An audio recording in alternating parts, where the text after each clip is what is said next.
34 আর ভালো ও মন্দ সমান হতে পারে না।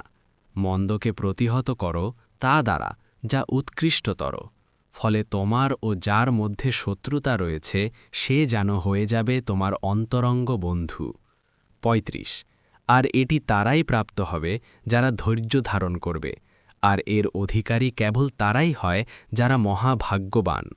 36 আর যদি শয়তানের পক্ষ থেকে কোনো কুমন্ত্রণা কখনো তোমাকে প্ররোচিত করে, তাহলে তুমি আল্লাহর নিকট আশ্রয় প্রার্থনা করবে, নিশ্চয়ই তিনি সর্বশ্রোতা সর্বজ্ঞাতা।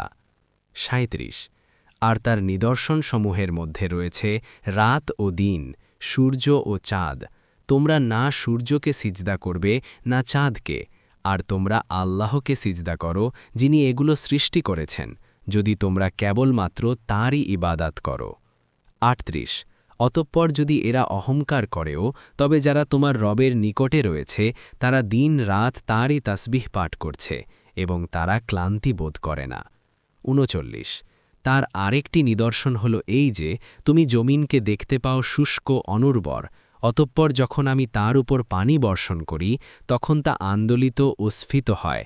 নিশ্চয়ই যিনি জমিনকে জীবিত করেন তিনি মৃতদেরও জীবিতকারী, নিশ্চয়ই তিনি সব কিছুর উপর ক্ষমতাবান। 40 নিশ্চয়ই যারা আমার আয়াতসমূহ বিকৃত করে তারা আমার অগোচরে নয়। যে অগ্নিতে নিক্ষিপ্ত হবে সে কি উত্তম না যে কিয়ামত দিবসে নিরাপদভাবে উপস্থিত হবে।